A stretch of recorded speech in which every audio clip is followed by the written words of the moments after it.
At night, I received a call from an unknown number. "Sir, your wife is at our gas station right now. She is cold, exhausted, and has bruises." I drove 300 miles to pick her up. It turns out that our daughter and son-in-law left her at the gas station during their trip and ran away, so I made them suffer 10 times more. As the story unfolds, take a moment to like, hit the hype button, subscribe, and write in the comments. Would you forgive them or not? The call came at 11:47 p.m. I know because I was staring at the clock, wondering why Mary hadn't answered her phone in 6 hours. The voice on the other end was young, nervous, female. She said the words carefully, like she'd rehearsed them. "Is this Jack Grayson?" "Yes." "Sir, your wife is here, at the quick stop off Route 29, near the Virginia border. She's not in good shape." My hand tightened around the phone. "What do you mean, not in good shape?" "She's got some bruises on her arms, and her face she looks like she's been crying for hours. She won't tell me what happened, but she gave me your number. She's just sitting outside on the curb, won't come inside." I was already moving, grabbing my keys, my wallet, my old inspection jacket. "I'm coming. Keep her warm. I'll be there in 4 hours." "Sir, that's 4 hours," I repeated. "Tell her I'm coming." I hung up before she could say anything else. The highway was empty at midnight. Rain started falling around mile 50, fat drops that exploded against the windshield like they were trying to break through. The radio was nothing but static and late-night preachers, so I turned it off and drove in silence, my pulse hammering in my ears. Mary hated cheap coffee. She'd rather go without than drink the burnt stuff they served at gas stations. But when I pictured her sitting there, under those fluorescent lights with the moths circling, I knew she'd drink whatever they gave her. She'd drink it like medicine. My phone buzzed at mile 120. Text from Amanda. "Don't come. You'll make it worse." I almost threw the phone out the window. Instead, I set it face down on the passenger seat and pressed the accelerator harder. Amanda, my daughter. 32 years old, married to a real estate flipper with slicked back hair and a smile that never reached his eyes. They'd invited Mary on a weekend trip upstate. "Quality time," Amanda had said. "Just me and Mom. Jason's coming too, but we'll have girl time, I promise." Mary had been excited. She'd packed 3 days early, humming while she folded clothes. She'd bought a new sweater, pale blue, because Amanda once said it brought out her eyes. And now she was sitting at a gas station in the middle of nowhere with bruises on her arms. I made the drive in 3 hours and 42 minutes. The quick stop was one of those places that looked the same in every state. Bright white lights, gas pumps that beeped too loud, a parking lot full of potholes. I pulled in fast, tires splashing through puddles. Mary was exactly where the girl said she'd be. Sitting on the curb near the air pump, her knees pulled up to her chest, that new blue sweater soaked through. Her hair hung in wet strings around her face. I was out of the truck before the engine stopped. "Mary." She looked up. Her left eye was swollen, the skin around it already turning purple. There were fingerprint bruises on both her forearms, dark and deliberate. When she saw me, her face crumpled. "Jack." I knelt down in the puddle next to her, ignoring the cold water soaking through my jeans. I wanted to pull her into my arms, but I was afraid of hurting her. Instead, I touched her hand, carefully. "I'm here," I said. "I'm here now." She started crying again, but this time she leaned into me. I wrapped my arms around her and felt how thin she was, how she shook. The gas station attendant came out. Young woman, early 20s, wearing a name tag that said Brenna. She had a blanket in her hands. "I gave her some coffee," Brenna said quietly. "She wouldn't tell me what happened, just kept saying she needed to call you." "Thank you," I said. "I meant it." Brenna hesitated. "I wanted to call the cops, but she said not to. Said it would make things worse." She looked at Mary, then at me. "I wrote down the license plate of the U-Haul that dropped her off, just in case. You want it?" I looked up sharply. "U-Haul?" Yeah, pulled in about 2 hours ago. Young couple. The woman looked like her. She nodded at Mary. Younger, though. They got gas, and when they drove off, she was still sitting there.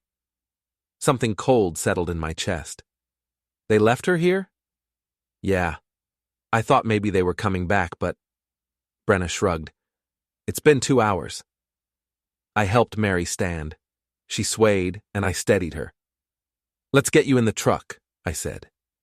Once she was wrapped in the blanket and buckled in, I turned back to Brenna. You said you got the plate number? She handed me a slip of paper. The number was written in careful blue ink. Below it, she'd added, U-Haul truck 15-footer white, heading north on 29. Thank you, I said again. I hope she's okay, Brenna said. I hope… Whatever happened, I hope you figure it out. I didn't answer. I just got back in the truck and started the engine. Mary was silent for the first 20 miles. Then, so quietly I almost missed it, she said, They left because I slowed them down. I glanced at her. What? Amanda said I was slowing them down. She said… Mary's voice broke. She said I was embarrassing her. Embarrassing her how? I asked Jason to stop driving so fast. He was tailgating everyone, weaving through traffic. I told him it wasn't safe. She touched her bruised eye gingerly. He told me to shut up. When I wouldn't, he pulled over and told me to get out. Amanda she just sat there. Didn't say a word. My hands tightened on the steering wheel until my knuckles went white. They threw my suitcase out after me, Mary continued, right there on the side of the road. Then they drove off. She laughed, a broken sound. I walked 3 miles to that gas station, 3 miles in the rain. I didn't trust myself to speak. I called Amanda's phone 12 times, Mary said. She blocked me. The cold thing in my chest was spreading now, turning into something else, something sharp and focused. I pulled out my phone and called the number Brenna had written on the receipt. It rang 4 times before someone answered. U-Haul customer service, this is Derek. How can I help you? I need to track a rental, I said. License plate number is… I rattled off the numbers from the slip. Let me check, sir. Pause. Typing. Okay. That vehicle is currently rented under the name Jason Beck. Pickup was yesterday in Richmond. Scheduled return is tomorrow afternoon. Where's it scheduled to return? Syracuse, New York. But I'm showing that it's currently in… More typing. Looks like it's still moving. Last GPS ping was about 40 minutes ago, heading north on Route 29. I smiled, and it felt like winter. Thank you. I hung up and did the math. They had maybe an hour's lead. They were heading to Syracuse, probably to Jason's new development project, the one he'd been bragging about for months, the one he'd asked me to invest in. Jack? Mary's voice was small. What are you thinking? I'm thinking, I said slowly, that it's time for an inspection. We caught up to them just past the state line. I wasn't planning to chase them, not at first, but as we drove north, following that white U-Haul like a ghost on the highway, something shifted in me. Mary had fallen asleep, her head against the window, and I was alone with my thoughts and the road and the rain. And the anger. It wasn't the hot, explosive kind. It was cold, methodical, the kind of anger that builds buildings and tears them down. I saw the U-Haul take an exit near Charlottesville. I followed at a distance, headlights off, using the streetlights to navigate.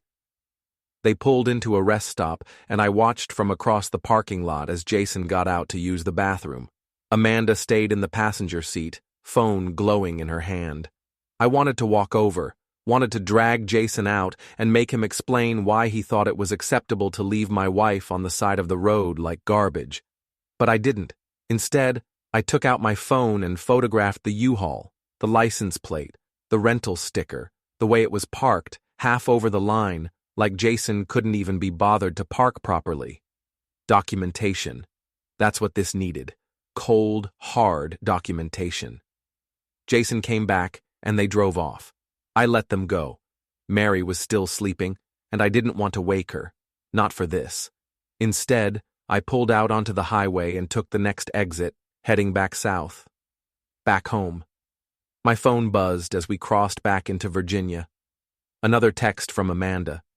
I know you got Mom. She's being dramatic. She's fine. Just leave it alone.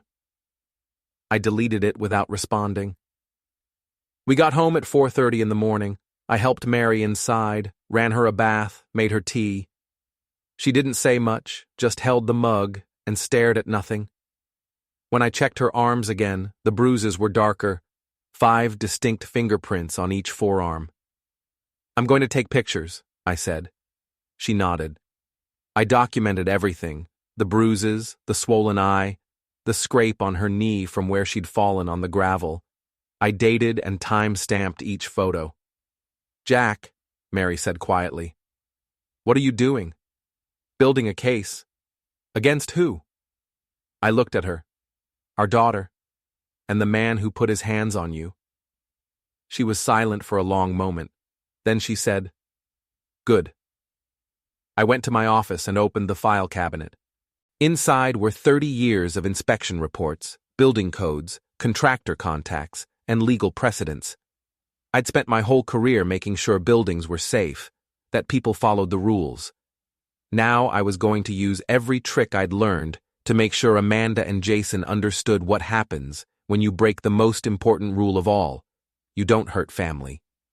I called Michael Cross at 7 a.m. He answered on the second ring, voice groggy. Jack, what's wrong? I need a lawyer, I said. It's 7 in the morning. I know what time it is. There was a pause, then, I'll be there in an hour. Michael was 50, cynical, and the best attorney I knew. We'd been friends since college, back when we were both young and stupid enough to think we could change the world. He'd gone into law. I'd gone into building inspection. We'd both learned that the world changes you instead. He arrived with coffee and a legal pad. Talk, he said. I told him everything. The gas station, the bruises, the U-Haul, the text messages. When I finished, he sat back and rubbed his face. Christ, Jack. Can we do anything? Legally? He thought about it. Elder abuse laws might apply. Mary's 60, and there's clear evidence of physical harm and abandonment. We could file a report with Adult Protective Services, get a restraining order. That's not enough. What do you want? I leaned forward. I want them to lose everything. I want their business to fail. I want their reputation destroyed. I want them to understand that what they did has consequences. Michael looked at me for a long moment. Then he smiled, and it wasn't a nice smile. Okay, let's build a case. We spent the next 3 hours going through everything. Michael made notes, asked questions, cross-referenced laws. By the time he left, we had a strategy. Step 1, document everything. Step 2, file a formal complaint with Adult Protective Services and local police. Step 3, begin investigating Jason's business dealings for any code violations or legal irregularities. Step 4, leverage social and professional networks to expose the truth. It was methodical, legal, precise. It was an inspection. That afternoon, a certified letter arrived. I knew what it was before I opened it. Amanda's lawyer, demanding access to Mary's and my joint accounts, claiming Mary had given Amanda financial power of attorney while on the trip, claiming we owed them money for caregiving expenses. I read it twice. Then I started laughing. Mary came into the kitchen, concerned. Jack? I showed her the letter. They're trying to steal from us. Her expression went cold. No, they're not. No, I agreed. They're not. I called Michael back. They just escalated. What happened? I read him the letter. He was quiet for a moment, then, Jack, this is good. Good? It gives us leverage. If they're making fraudulent financial claims, we can countersue. And if they've been filing fake power of attorney documents, that's a felony. Find out if they have, I said. I'm on it. That night, I sat in my office and went through Jason's social media. He was prolific. Photos of construction sites, before and after shots of flipped houses, inspirational quotes about success and hustle. Everything was polished, professional, aspirational. Everything was also potentially evidence. I started screenshotting every photo that showed a construction site, every claim he made about permits and timelines, every partnership he bragged about. Because I knew something Jason didn't. I'd been a building inspector for 30 years. I knew what to look for, and in those perfectly staged photos, I saw cracks. Literally. In one photo, a foundation wall had settling cracks. In another, electrical work was visible that didn't look up to code. In a third, I could see unpermitted structural changes through a window. Small things. Things most people wouldn't notice. But I noticed. I made a new folder on my computer. Labeled it Beck Development Compliance Review. Then I started making calls. By midnight, I had the names and numbers of every building inspector in the 3 counties where Jason operated. I had copies of his filed permits. I had the addresses of his active projects, and I had a plan. Mary came in around 1 a.m. She was holding her phone. "They're posting about me," she said. I looked up. "What?" She showed me. Amanda's Instagram, a carefully worded post about difficult family situations and setting healthy boundaries and protecting your peace. The comments were full of support. Friends and followers telling Amanda how brave she was, how strong. Not one word about leaving her mother at a gas station in the rain. "She's trying to control the narrative," Mary said. "Then we'll change it." I took the phone and studied the post. Everything she's saying is vague enough to sound reasonable, but it's all lies. What do we do? I looked at my wife, at the bruises on her arms, at the steel in her eyes that hadn't been there yesterday.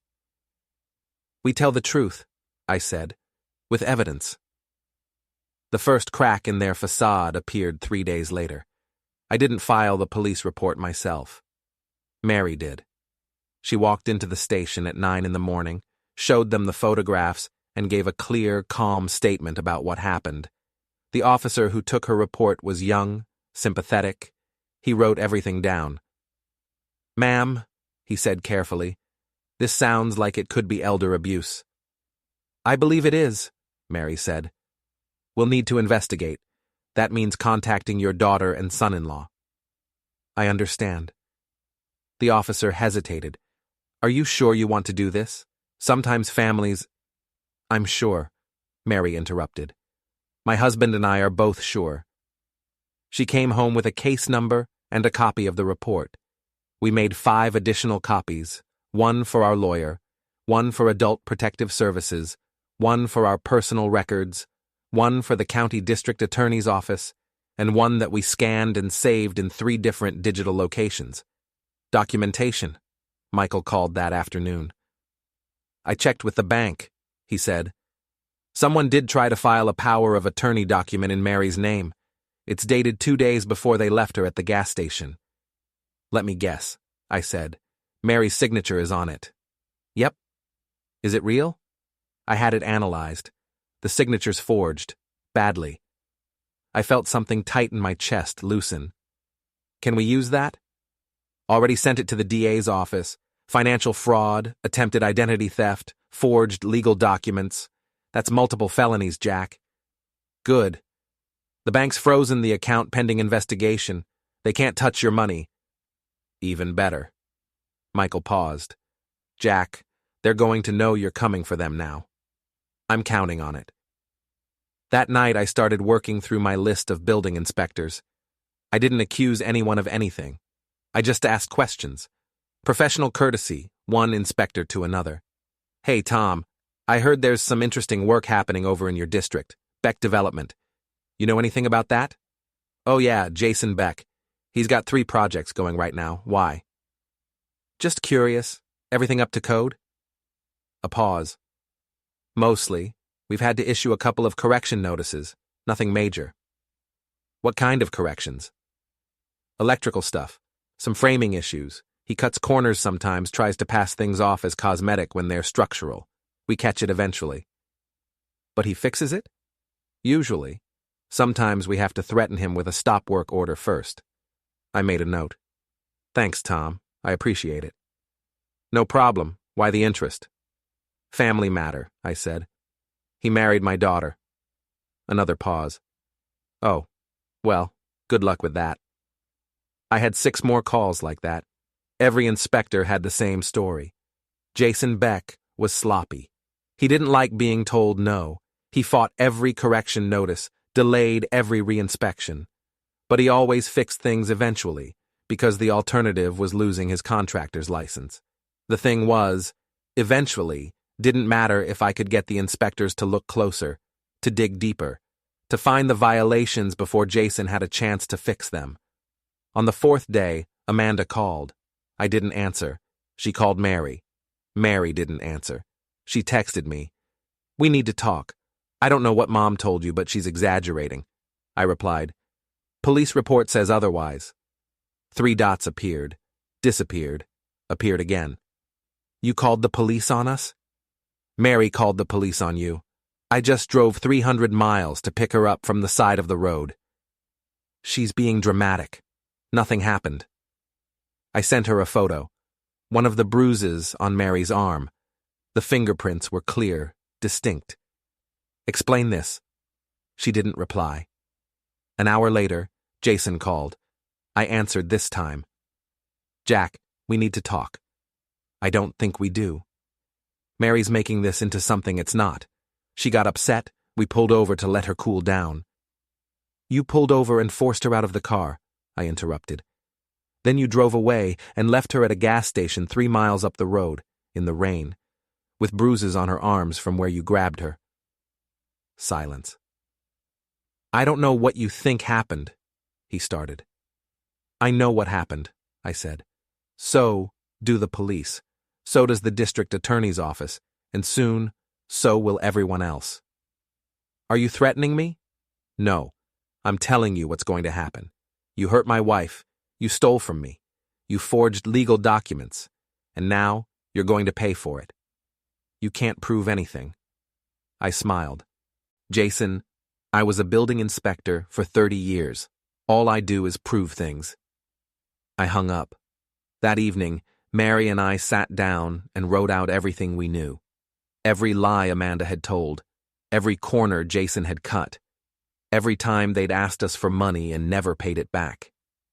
Every manipulation, every guilt trip, every time they'd treated us like we were inconvenient. It was a long list. I can't believe I didn't see it sooner, Mary said quietly. You didn't want to see it. She's your daughter. She was my daughter. Mary's voice was cold. Now she's just someone who hurt me. I reached across the table and took her hand. We're going to make this right. How? One inspection at a time.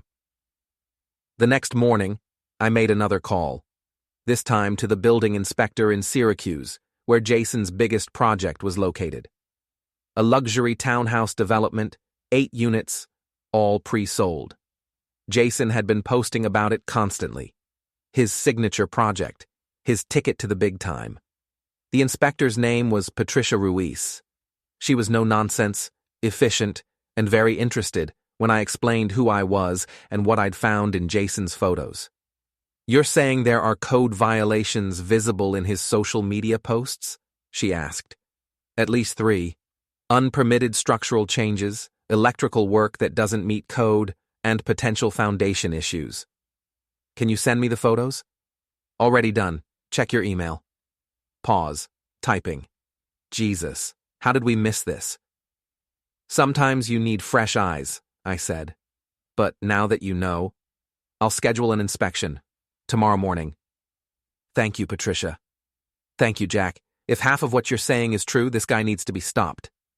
I hung up and looked at Mary. Inspection scheduled for tomorrow. She smiled. It was the first real smile I'd seen from her since the gas station. What happens if they find violations? Depends on how bad it is. Best case, he gets correction notices and has to fix everything before he can continue. Worst case, they red tag the entire site and shut him down. And if they shut him down, he loses money, time, reputation, and all those pre-sold units. Those buyers can back out if the project doesn't meet code. How much would he lose? I did the math in my head. Conservatively, $500,000, maybe more. Mary's smile widened. Good. That night, I couldn't sleep. I kept thinking about Amanda, about the little girl who used to sit on my shoulders at construction sites asking questions about every tool, every measurement, every detail, who used to help me fill out inspection reports, her handwriting careful and proud. When had she changed?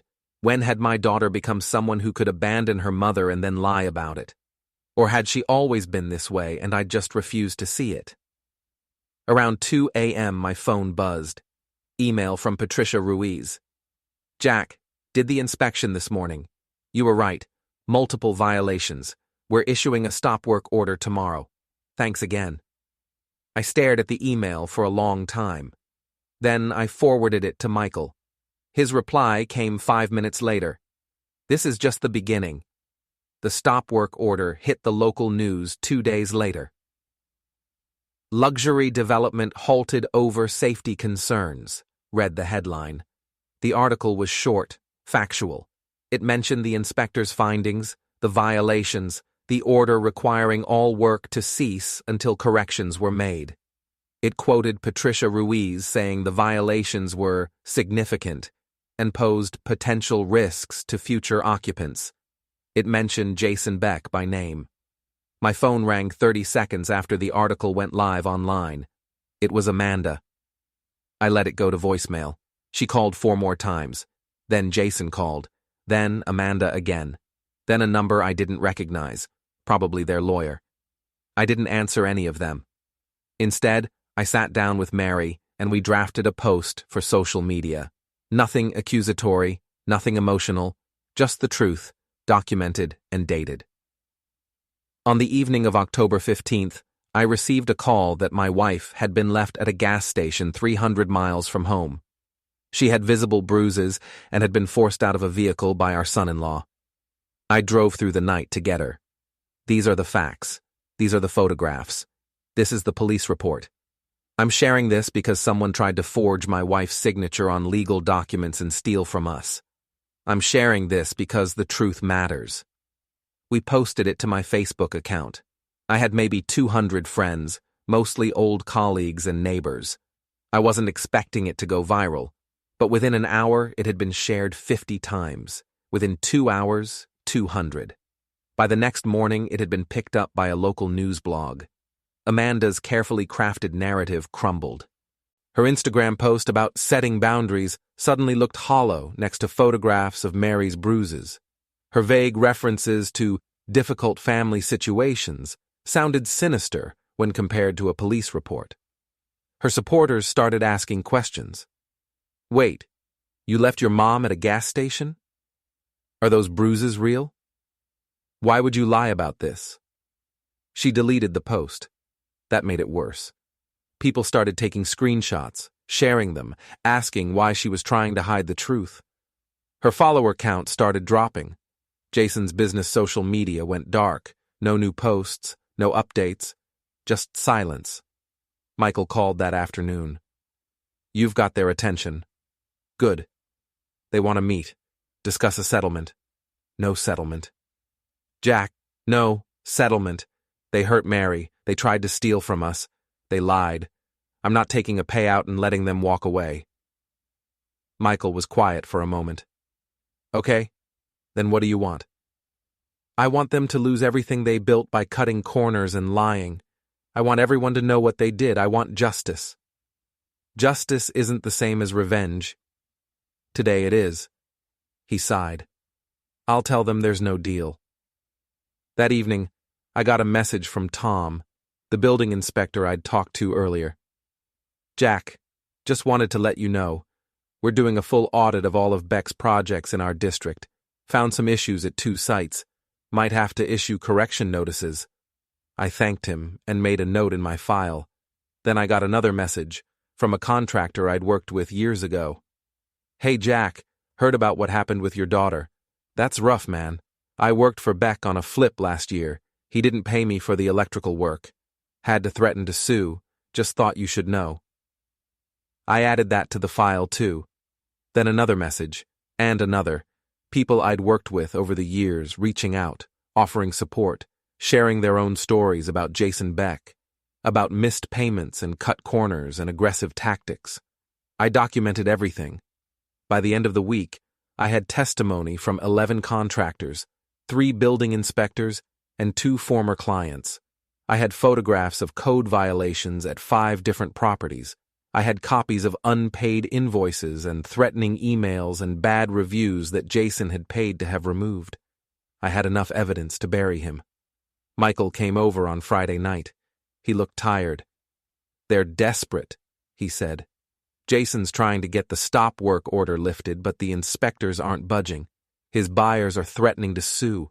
Amanda's lost 3 brand partnership deals because of the social media fallout." "Good. Jack, they're going to fight back. They're talking about filing defamation suits, claiming you're harassing them." "Let them," I said. "Everything I've shared is true, documented, verified. They can't sue me for telling the truth. They can try. Then we'll win." Mary came in with coffee. She'd been quiet lately, spending hours on her laptop, typing. When I asked what she was doing, she just smiled and said, "Documentation." Now she handed Michael a folder. "I thought you might need this." He opened it. Inside were printed copies of every text message Amanda and Jason had sent over the past year. Every request for money, every guilt trip, every manipulation, all organized by date, highlighted for relevance. Michael whistled softly. "Mary, this is evidence," she said. "Jack taught me to document everything, so I did." I looked at my wife, at the bruises that were finally starting to fade, at the steel in her spine that had always been there but was only now visible. "I love you," I said. She smiled. "I know." That night, I got an email from an address I didn't recognize. The subject line said, "You should know." Inside was a single attachment, a PDF of a contract. It took me a minute to understand what I was looking at, but when I did, I felt ice spread through my veins. It was a trust agreement. From 2 years ago. When Jason had asked me to invest in one of his projects, I'd said no. He'd pushed, and I'd finally agreed to act as a financial guarantor, essentially co-signing for a construction loan. It was a small project, nothing major, and Jason had promised to pay it off quickly. The contract had a clause I'd forgotten about, a reversion clause. If the project was found to be in violation of building codes or safety regulations, control of the project's escrow account would automatically revert to the guarantor. To me. I read it 3 times to make sure I understood. If Jason's project was shut down for code violations, which it currently was, I had legal authority to seize the escrow account. All of it. I called Michael immediately. "I found something," I said. Michael didn't believe me at first. "Let me see it," he said. I sent him the contract. Heard him typing, reading, swearing softly. "Jack, do you understand what this means?" "I think so. This clause is ironclad. If the project has been shut down due to code violations, which it has, you have complete legal authority to take control of the project's finances. That's not just the escrow. That's the entire budget, contractor payments, materials, everything." "How much are we talking about?" More typing. "Based on the project scope and the pre-sales, Jack, there's probably close to $800,000 in that account." I sat down. "Can he stop me?" I asked. "He can try. But this contract was reviewed by both attorneys when it was signed. It's legal, binding. And the triggering condition, the code violations, has been met. You could file the paperwork tomorrow." "What happens to Jason if I do?" "He's done. Without that money, he can't fix the violations. He can't pay his contractors. He can't complete the project. His buyers will sue. His creditors will come after him. He'll lose everything." I thought about Mary sitting at that gas station, about the bruises on her arms, about Amanda's lies spreading across social media. "File the paperwork," I said. "Jack, are you sure? This is—" "I'm sure." There was a long pause. Then, "Okay, I'll draft the documents tonight. You can sign them tomorrow. I hung up and sat in the silence of my office. Outside, the wind was picking up, rain starting to fall. It reminded me of that drive, that long, dark drive to get Mary. Mary came in, took one look at my face and asked, "What happened?" I showed her the contract, explained the clause, told her what Michael said. She read it twice. Then she looked at me. "Do it," she said. "You're sure?" "Jack, they left me on the side of the road like trash. They tried to steal from us. They lied about me to everyone we know." Her voice was calm, steady. "Whatever you're about to do, it's not enough. But it's a start." I nodded. "It's a start." The next morning, I signed the papers at Michael's office. It took 15 minutes, one signature notarized, filed with the county. By lunchtime, the transfer was official. By dinner time, Jason knew. He called me screaming, "You can't do this! That's my money!" "It's the project's money," I corrected. "And according to the contract we both signed, I'm now in control of it." "This is theft." "No, this is contract law. You violated building codes. The project was shut down. The reversion clause activated. I didn't write that clause, Jason. You signed it. I'll sue you. For what? Enforcing a legal contract? Good luck with that. You're destroying my business." "No," I said quietly. "You destroyed your business. I'm just documenting the collapse." I hung up. Amanda called 10 minutes later. She was crying. "Dad, please, you can't do this." "I already did. You're ruining our lives. You left your mother at a gas station. You put your hands on her. You forged her signature on legal documents. What did you think was going to happen?" "I didn't mean—" She stopped. Started again. "It was a mistake. We were stressed. The trip wasn't going well." "A mistake is taking a wrong turn," I interrupted. "What you did was a choice, and choices have consequences." "Dad, don't call me that. You lost the right to call me that when you left your mother in the rain." I hung up before she could respond. Mary was standing in the doorway. "How do you feel?" I thought about it. "Cold." "Good. Cold is better than broken." That evening, we got dinner delivered and ate in silence. I kept checking my email, waiting for something. A legal threat. An angry message. Something. Instead, I got an email from Patricia Ruiz. "Jack, wanted to let you know Beck's project isn't going to recover. The violations are too extensive. We're recommending the permits be revoked entirely. Thought you should know. Patricia." I showed Mary. She read it and nodded.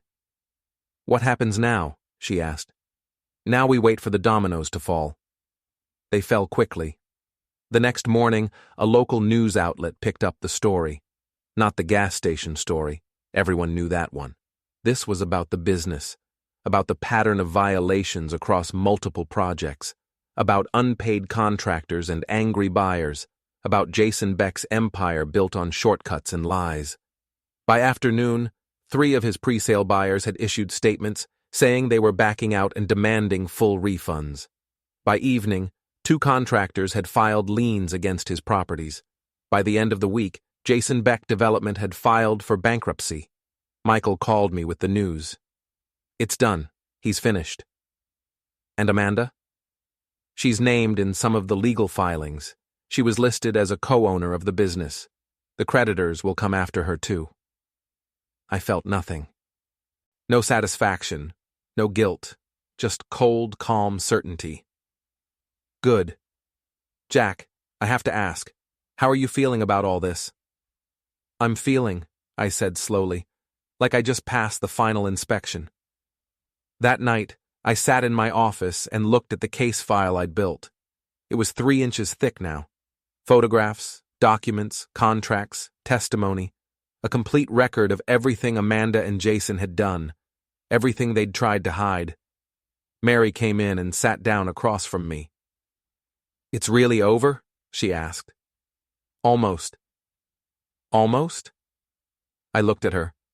"I want them to know, really know, what they did, what it cost them." They already know, Jack. They've lost everything. No, I said. They've lost their business, they've lost their money, but they haven't admitted what they did. They're still telling themselves it was a mistake, a misunderstanding, that we overreacted. So what do you want to do? I smiled. It wasn't a warm smile. I want to show them exactly what happens when you break the code. The meeting was my idea. I told Michael to arrange it. Neutral location, just the four of us, no lawyers except him. Amanda and Jason agreed immediately.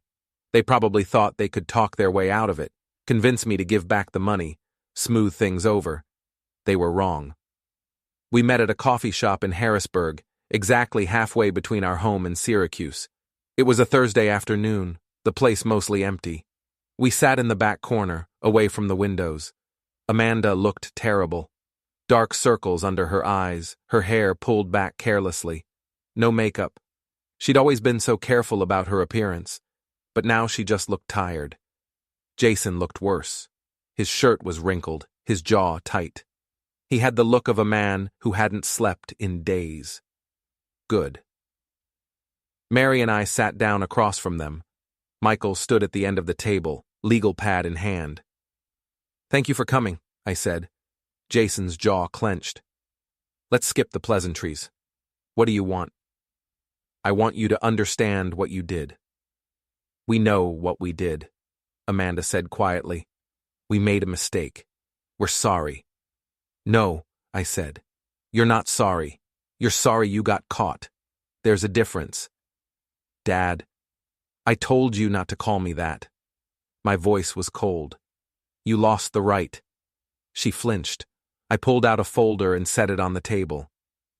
"Do you know what this is?" They didn't answer. "This is a complete documentation of every lie you've told, every corner you've cut, every person you've hurt over the past 3 years. I opened it. 11 contractors you didn't pay. 5 building code violations across 3 different properties. 4 clients you defrauded. 2 forged signatures on legal documents. I slid photographs across the table. Mary's bruises, the gas station, the U-Haul. And 1 count of elder abuse. Amanda's eyes filled with tears. "We didn't mean—" "You absolutely meant it," I interrupted. "You grabbed your mother hard enough to leave bruises. You forced her out of a car on the side of the road. You left her at a gas station 3 miles away in the rain. Then you blocked her calls and tried to steal from us." "That's not—" Jason started. "Don't!" My voice was sharp. "Don't lie to me. I have the evidence. The police have the evidence. The district attorney has the evidence. Everyone knows the truth now." Silence. "You want to know why this hurts?" I continued. "It's not the money. It's not even the business. It's because you're my daughter, Amanda. I taught you right from wrong. I showed you what it means to build something with integrity. And you threw all of it away because you were embarrassed that your mother asked your husband to slow down." "It wasn't like that," Amanda whispered. "Then what was it like? Explain it to me." She opened her mouth, closed it, couldn't find the words. Mary spoke for the first time. Her voice was steady, calm. "You're not sorry we were hurt. You're sorry you're facing consequences." "That's not true," Amanda said. "Then prove it." Mary leaned forward. "Admit what you did. Not to us, to everyone. Post it on your Instagram. Tell the truth for once." "I can't do that." "Why not?" "Because—" Amanda's voice broke. "Because everyone will hate me." "Everyone should hate you," Mary said quietly. "You hurt your own mother." The silence that followed was heavy, suffocating. Finally, Jason spoke. "What do you want from us?" "I want you to understand that actions have consequences," I said. "You built a business on lies and shortcuts. You treated people like they were disposable. And when your own family tried to hold you accountable, you tried to destroy us." "We didn't—" "You forged legal documents, Jason. You tried to steal our life savings. That's not a mistake. That's a crime." He looked away. I stood up. "You wanted to know what I want? I want you to lose everything you built the wrong way. I want you to understand what it feels like to be abandoned. And I want you to live with the knowledge that you did this to yourselves. Dad, please. Amanda reached for my hand. I pulled back. I'm not your father anymore. A father protects. You hurt. We're done. I looked at Michael. File everything. All the complaints, all the evidence, all of it. I want this on the record. Already done, he said. I turned back to Amanda and Jason. This is the last time we'll speak. When you leave here, you're on your own. No help, no second chances. You made your choice. You can't just... Jason stood up. I already did. Mary and I walked out. Behind us, I heard Amanda crying. Part of me, a small, buried part, wanted to turn around, to comfort her, to forgive, but I kept walking. We got in the truck. Mary was quiet as I started the engine. Do you think they understand now? She asked. I don't know, I said. But it doesn't matter. They don't get to hurt us anymore. She nodded. Good. We drove home in silence. It was raining again, heavy drops against the windshield. The highway was empty. The radio was static. Everything felt distant, unreal. Like we'd stepped through a door and closed it behind us. When we got home, I checked my email. Message from Patricia Ruiz. Final inspection completed. Project permits officially revoked. Thought you'd want to know. I forwarded it to Michael. His reply was immediate. It's done. They can't rebuild. They're finished. I closed my laptop and sat in the silence. Mary came in with tea. She set a cup in front of me and sat down. How do you feel? She asked. I thought about it. Tired. Anything else? Satisfied. She smiled. Good. You should be. I took her hand. I'm sorry it came to this. I'm not. They needed to learn, and you taught them. I destroyed them. They destroyed themselves. You just made sure everyone saw it. I looked at my wife, at the strength in her eyes, at the way she held herself now, not wounded but weaponized. I love you, I said. I know. She squeezed my hand. And I love you. But we're not done yet. What do you mean? She pulled out her phone and showed me. A message from Amanda's business partner, a woman who'd been tagged in all those Instagram posts about success and empowerment. I didn't know any of this was happening. I'm so sorry. I've dissolved the partnership. Another message. From Jason's main contractor. I'm filing a lawsuit for unpaid wages, adding your names as witnesses if that's okay. Another, and another, and another. People were speaking up. People who'd been hurt, who'd been silenced, who'd been afraid. And they were all thanking us for going first. They started something, Mary said quietly. We're just finishing it. I read through the messages. There were dozens. Contractors, clients, former friends, all of them with stories, all of them with evidence. We're not alone, I said. We never were. They just made everyone too afraid to speak up. I set down the phone and looked at my wife. What do you want to do? I want to make sure this never happens again. To anyone. How? She smiled. It was cold and determined and beautiful. By making sure everyone knows what they did. By making sure their names are synonymous with fraud and abuse and failure. By making sure that when people search for Jason Beck or Amanda Beck, this is what they find. I understood. Complete exposure. Total documentation. Permanent record. That's not revenge, I said. No, Mary agreed. It's justice. We spent the next week building the final case. Not against Amanda and Jason. That was already done. This was bigger. This was about creating a permanent, searchable, undeniable record of what happened. Mary worked with a journalist friend who ran a small investigative blog. Together, they wrote a comprehensive article documenting everything. The timeline, the evidence, the testimony from contractors and victims, the police reports and court filings, everything with one exception, The names of other victims were redacted or changed to protect their privacy, but Amanda and Jason's names were crystal clear. The article went live on a Monday morning. By evening, it had been shared 3,000 times. By the next day, it had been picked up by 2 regional news outlets. By the end of the week, it was trending on local social media. I watched the metrics climb and felt nothing. No satisfaction, no guilt, just cold, methodical certainty. This was necessary. Michael called me that Friday. "You need to see this." "See what?" "Jason's trying to scrub his online presence. He's deleting social media accounts, taking down his website, trying to erase everything." "Can he?" "Some of it, but I archived everything before he could. And so did about 50 other people, apparently. The internet doesn't forget, Jack." "Good. There's more. Amanda's trying to rebrand. She started a new Instagram account under a different name, posted something about new beginnings and learning from mistakes." I felt a flash of anger. She's still trying to spin this. "Won't work. People recognized her. The comments are brutal. She deleted the account within an hour." I sat back. "So what now?" "Now we wait. The bankruptcy proceedings will take months. The criminal case against them for the forged documents is moving forward, and every contractor and client they screwed is filing civil suits. They're going to be dealing with this for years." "Good. Jack, I have to ask, how long are you going to keep pushing? Until they can't hurt anyone else?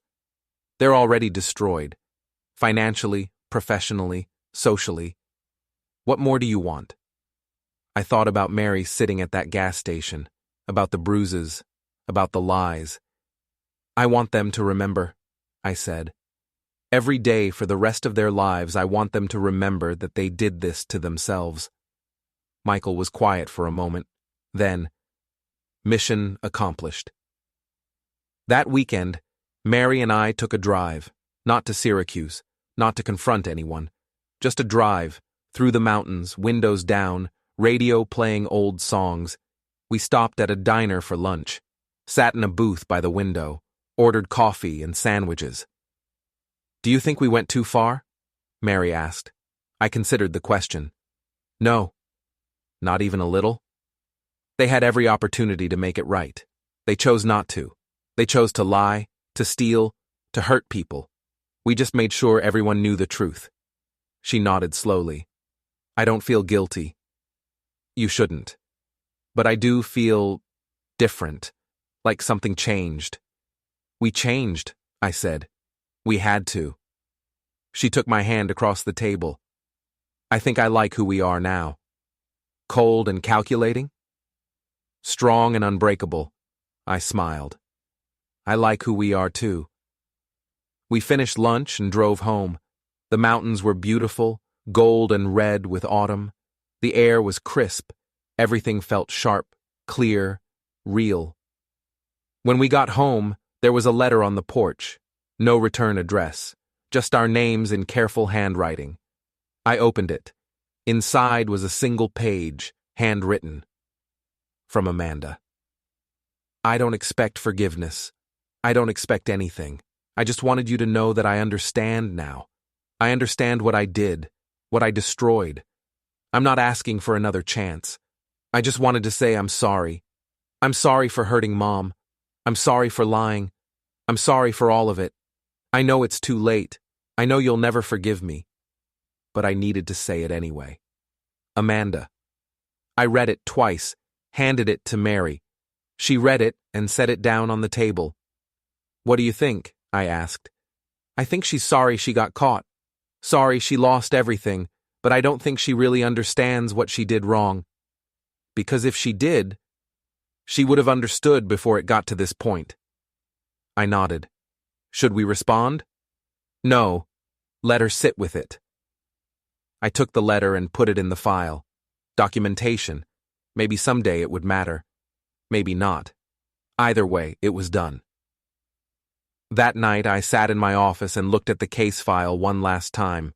3 months of work, hundreds of pages of evidence, dozens of testimonies, a complete record of betrayal and consequences. I closed the file and put it away. Mary came in, leaned against the door frame. How does it feel? Empty. In a good way or a bad way? I don't know yet. She came over and sat on the edge of my desk. Jack, you did the right thing. Did I? Yes. They hurt people. They would have kept hurting people. You stopped them.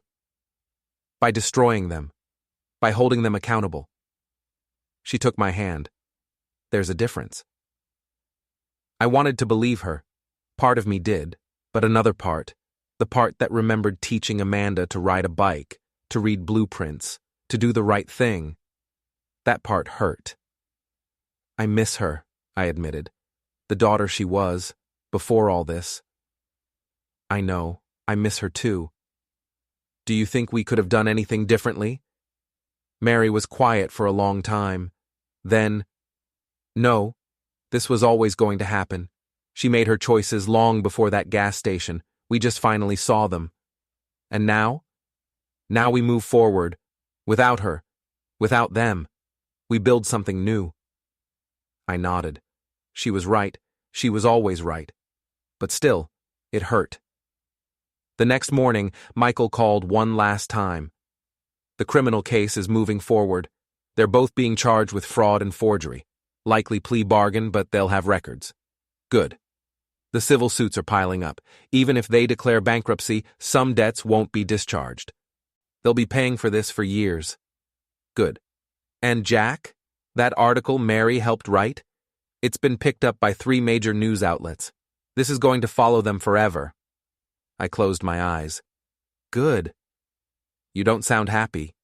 I'm not happy. But I'm satisfied. There's a difference? Yeah. Happy is what you feel when things go well. Satisfied is what you feel when things go right. Michael was quiet. Then, I think I understand. Thanks for everything, Michael. Anytime. You guys are okay? I looked at Mary, who was reading in the living room, sunlight streaming through the windows. Yeah, I said. We're okay. I hung up and sat in the silence. It was done, all of it, and we'd won. Not in the way I'd imagined, not with reconciliation or apologies or healing, but we'd won by surviving, by refusing to be broken, by making sure the truth was told. Cold victory, maybe, but victory nonetheless. 3 weeks later, we got word that Jason had left town. No forwarding address, no goodbyes, just gone, running from the wreckage of his life. Amanda stayed, but barely. She moved into a small apartment on the edge of town, took a job at a retail store. Her social media stayed dark, her phone stayed off. People saw her sometimes, at the grocery store, at the gas station. They said she looked smaller somehow, diminished. Good. Mary and I fell into a new routine. She went back to work at the hospital, threw herself into her shifts. I took on consulting work again, helping small contractors navigate code requirements. We didn't talk about Amanda, didn't check on her, didn't acknowledge her existence. She'd made her choice, we'd made ours, but life has a way of forcing confrontations. It happened on a Tuesday afternoon. I was at the hardware store, picking up supplies for a small repair job. I turned down the paint aisle, and there she was, Amanda. She looked up, saw me, froze. For a moment, neither of us moved. Then I turned and walked away. Dad, wait. I kept walking. Please, I just want to talk. I made it to the checkout counter. She followed. Dad, please. I paid, took my bag, headed for the door. She grabbed my arm. Dad, please, just 5 minutes. I stopped, turned, looked at her hand on my arm, the same way Jason had grabbed Mary. She let go immediately, stepped back. I'm sorry, she whispered. I'm so sorry. I heard you the first time. Then why won't you talk to me? Because talking requires trust, and you destroyed that. I made a mistake. You made a choice, I interrupted. You chose Jason over your mother. You chose money over family. You chose lies over truth. Those weren't mistakes. Those were decisions. I was wrong. Yes, you were. So what do I do now? I looked at her. Really looked at her. She'd lost weight. Her clothes didn't fit right. Her hair needed cutting. She looked tired and broken and lost. Part of me wanted to help. Most of me wanted to walk away. You live with it, I said. You wake up every day knowing what you did. You work hard, pay your debts, and try to be better. But you don't get to be forgiven. Not by us. You burned that bridge. That's not fair.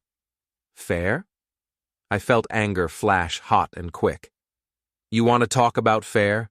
Your mother has nightmares about that gas station. She flinches when people reach for her. She had to file a police report against her own daughter. Don't talk to me about fair. Amanda's eyes filled with tears. I didn't know. You didn't care. There's a difference. I turned and walked out. She didn't follow. I sat in my truck for 5 minutes, hands shaking, before I could drive. When I got home, Mary took one look at my face and asked, "What happened?" I told her. She listened quietly. When I finished, she said, "Did you tell her the truth?" "Yes." "Good. That's all we can do." She wanted forgiveness. She doesn't get to have that, not from us. I nodded. She was right, but it still hurt. That night I couldn't sleep. I kept thinking about Amanda, about the little girl she'd been and the woman she'd become, about all the moments where things could have gone differently. But they hadn't. And now we were here. Around 2 a.m., my phone buzzed. Text from a number I didn't recognize. "This is Amanda's roommate. She asked me to tell you she's checking herself into counseling. She wanted you to know. She's not asking for anything. Just wanted you to know she's trying." I stared at the message for a long time. Then I deleted it. Mary woke up, saw me sitting there in the dark. "Jack? Amanda's in counseling." "Good for her." "That's it? Good for her?" Mary sat up, turned on the light. "What do you want me to say? That I forgive her? That we should help her?" "I don't know." "Jack, she's doing what she should have done months ago. Years ago, maybe. But that doesn't change what she did. It doesn't erase the bruises or the lies or the theft." "I know." "So we let her work on herself. Alone. Like she left me alone at that gas station." I nodded. "You're right. I usually am." Despite everything, I smiled. "Yes, you are." We went back to sleep. Or tried to. But I lay awake, staring at the ceiling, thinking about justice and mercy and the space between them. The next morning, Michael called. The criminal case settled. They both pled guilty to fraud and forgery. Got probation, fines, restitution. They'll have records but no jail time. What about the civil suits? Most of them settled too. Between the bankruptcy and the settlements, they're financially destroyed. Every penny they make for the next decade goes to paying debts. And after that? After that, they live with the consequences. But legally, this is over. I felt something loosen in my chest. It's really done. It's really done. I hung up and told Mary. She nodded once. Good. Now we can move on. Just like that? Just like that. But it wasn't quite that simple. Over the next few weeks, things kept happening. Small things. Amanda's name came up in conversation at the grocery store. Someone asked if we'd heard from her. We said no and changed the subject. Jason's bankruptcy was finalized. His assets were liquidated. His contractors were paid pennies on the dollar. The news cycle moved on. New scandals, new stories. But the articles about Amanda and Jason stayed online, permanent and searchable. A warning to anyone who looked. One evening, I got an email from Patricia Ruiz, the building inspector. Jack, wanted to let you know, we used your case as a training example for new inspectors, teaching them to look for patterns of violations, how to document properly, how to follow up. You helped us get better at our jobs. Thanks. Patricia. I showed Mary.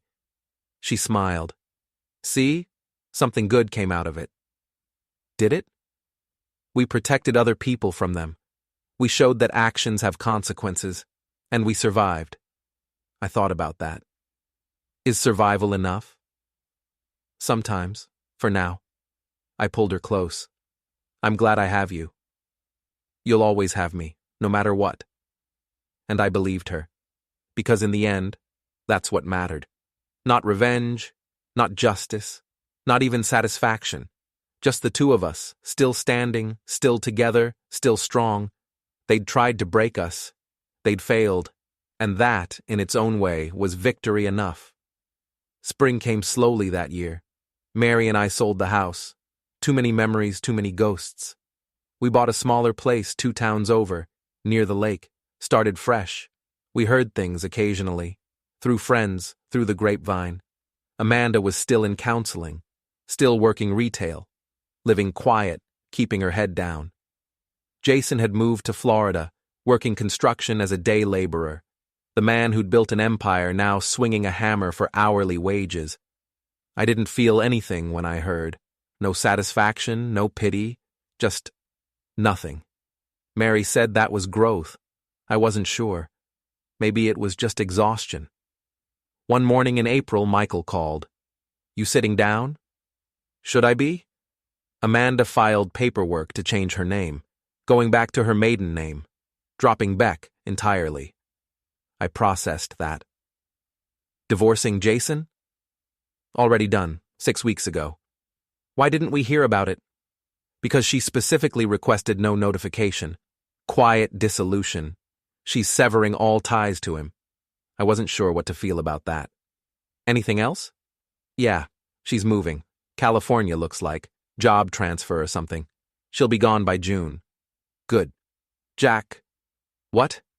She's trying, really trying. Therapy, amends, the whole thing. Don't you think? No. You don't know what I was going to say. I know exactly what you were going to say, and the answer is no. She made her choice. We made ours. That's the end of it. Michael sighed.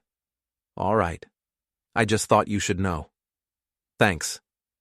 I hung up and looked out at the lake. The water was calm, reflecting the sky like glass. Mary came out onto the deck with coffee. That was Michael? Yeah. And? I told her. She listened, nodded, sipped her coffee. California's far, she said. Yes. Good. We sat in comfortable silence, birds singing, water lapping at the dock. Do you ever regret it? Mary asked. Which part? All of it. What we did. How we did it. I thought about it, really thought about it. No, I said finally.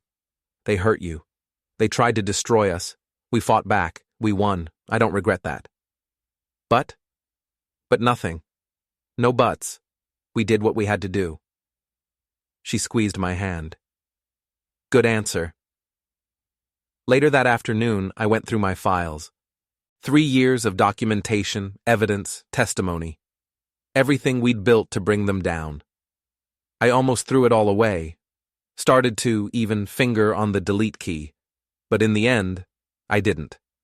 I archived it instead. Backed it up. Stored it securely. Just in case. Not because I thought we'd need it again. But because I wanted proof. Proof that it happened. Proof that we survived it. Proof that when pushed to the edge, we didn't break. We broke them instead. That evening, we had dinner on the deck. Grilled fish, fresh vegetables from the farmer's market, wine from a local vineyard, normal, peaceful hours. I got a call today, Mary said, from the hospital. They want me to head up a new training program, teaching nurses how to document signs of elder abuse. I looked up. Are you going to do it? I think so. Someone should teach them. Might as well be me. You'd be good at it. I know. She smiled. I had an excellent teacher. I raised my glass. To new beginnings. She clinked hers against mine. To survival. To us. To us. We drank and watched the sun set over the lake. Orange and pink and gold. Beautiful. Perfect. Ours. And somewhere, hundreds of miles away, Amanda was packing her life into boxes. Starting over. Running from what she'd done. I didn't feel sorry for her. I didn't feel anything at all. Maybe that made me cold. Maybe it made me cruel. Or maybe it just meant I'd finally learned to protect what mattered. Mary reached over and took my hand, squeezed it. "You okay?" she asked. "Yeah," I said. "I really am." And for the first time in months, I meant it. That night, I had a dream. Not a nightmare, just a dream. I was back at that gas station, but this time Mary wasn't sitting on the curb. She was standing next to the truck, strong and whole and smiling. "Ready to go home?" she asked. "Yeah," I said. "Let's go home." We drove together, through the darkness, toward the light. And when I woke up, Mary was beside me, sleeping peacefully. I got up quietly, went to the kitchen, made coffee, watched the sunrise through the window. My phone buzzed. Email from Michael. "Final notice. All legal proceedings are complete. Files closed. You're officially done with this. Congratulations. M." I read it twice, then I deleted it. Because we'd been done for a while now, the legal system was just catching up. Mary came in, sleepy and warm. "What time is it?" "Early. Go back to bed." "Not tired anymore." She poured herself coffee. "What were you thinking about?" "Nothing important." "Liar." I smiled. I was thinking about how we got here, how it could have been different, how it could have been worse. But it wasn't. No, it wasn't. Because we're strong. Because we're together. She kissed my cheek. Same thing.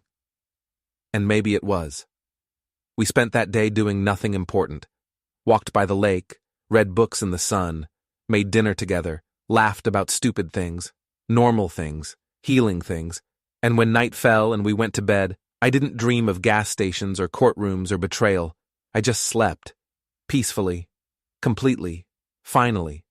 Because it was over. Really, truly over. And we'd survived. Not unscathed. Not unchanged. But intact. Stronger even. And that was enough. More than enough. It was everything. The final blow came 3 months later, and it wasn't my doing. It was their own. Michael called on a Tuesday morning. "Turn on the news, Channel 7. I found the remote, switched on the TV. Mary came in curious. The headline read, "Former developer arrested in multi-state fraud scheme." Jason's face filled the screen. Mugshot, hollow eyes, defeated. The reporter's voice was clinical. Jason Beck, formerly of Syracuse, was arrested in Florida yesterday on charges of wire fraud, money laundering, and contractor fraud. Investigators say Beck used his bankruptcy to hide assets while continuing to solicit investments for projects he knew were fraudulent. I watched, numb. Authorities estimate over 40 victims across 3 states, with losses exceeding $2 million. Beck is being held without bond. Mary sat down slowly. He kept going. Even after everything. Some people never learn. The report continued. Amanda was mentioned. Estranged wife, not charged, cooperating with investigators. So she talked, given them evidence, helped bury him. Good. The phone rang. Michael again. "Did you see?" "Yeah. This is bigger than what he did to you. Way bigger. Federal prosecutors are involved. He's looking at serious prison time." "How much?" 10 to 15 years, maybe more. I felt nothing. Just cold, empty satisfaction. "Jack, you there?" "Yeah, I'm here. Do you need me to do anything?" "No. This isn't our fight anymore." "You're sure?" "I'm sure. He destroyed himself. We just documented it." "All right. I'll keep you posted." "Thanks, Michael, for everything." "Anytime, friend." I hung up and looked at Mary. "It's really over now." Was there any doubt? I guess not. We watched the rest of the report. Saw footage of Jason being led into court in handcuffs. Saw interviews with victims. Other families he'd defrauded. Other lives he'd destroyed. We were just the beginning. But we were the ones who'd fought back. Who'd documented everything. Who'd created the trail that led investigators right to him. That evening, I got an email from Patricia Ruiz. Jack, just heard the news about Jason Beck. Federal investigators contacted me for our files on his projects. Everything you helped us document became part of their case. Thought you'd want to know. You started something important. Patricia. I showed Mary. She read it and nodded. See? We did the right thing. Did we? Or did we just want revenge? Maybe both. Maybe it doesn't matter. The result is the same. He can't hurt anyone else. I thought about that. About the line between justice and revenge. About whether that line even existed. Do you think Amanda knew? I asked. About the new fraud? I don't know. Maybe. Maybe not. Either way, she made the right choice by cooperating. That doesn't earn her forgiveness. No, but it's something. We didn't talk about it after that. We just lived our lives. Mary started her training program at the hospital. I took on more consulting work. We made new friends, built new routines, created a new normal. Amanda moved to California as planned. We heard she was working at a nonprofit, living simply, staying quiet. Good for her, but she wasn't our concern anymore. 2 months later, Jason was convicted on all counts, sentenced to 12 years in federal prison. His assets, what little remained, were seized. His victims would get pennies on the dollar maybe, but he was done, finished, destroyed completely, and we didn't feel anything about it. Not satisfaction, not guilt, just closure. One evening in late August, Mary and I sat on the deck watching the sunset. She was reading a medical journal. I was planning a job for the next day. Jack? She said suddenly. Yeah? Are you happy? I looked at her, really looked at her. At the strength in her face, the peace in her eyes. Yeah, I said. I am. Good. Me too. No regrets? About what we did to them? No. About what they did to us? That I regret. But we survived it. We did more than survive. Yes, we won. I smiled. Cold victory. The only kind worth having. We sat in comfortable silence as the sun disappeared below the horizon. The sky turned purple, then black. Stars came out, bright and clear. Do you think we'll ever hear from her again? Mary asked. Amanda? Yeah. I don't know. Maybe, probably not. And if we do, we'll deal with it then. But for now, she's gone. They're both gone, and we're here, together, strong. That's all that matters. Mary reached over and took my hand. I love you. I love you too. And that was the truth of it. The whole truth. They'd tried to break us, tried to take from us, tried to destroy us. And they'd failed.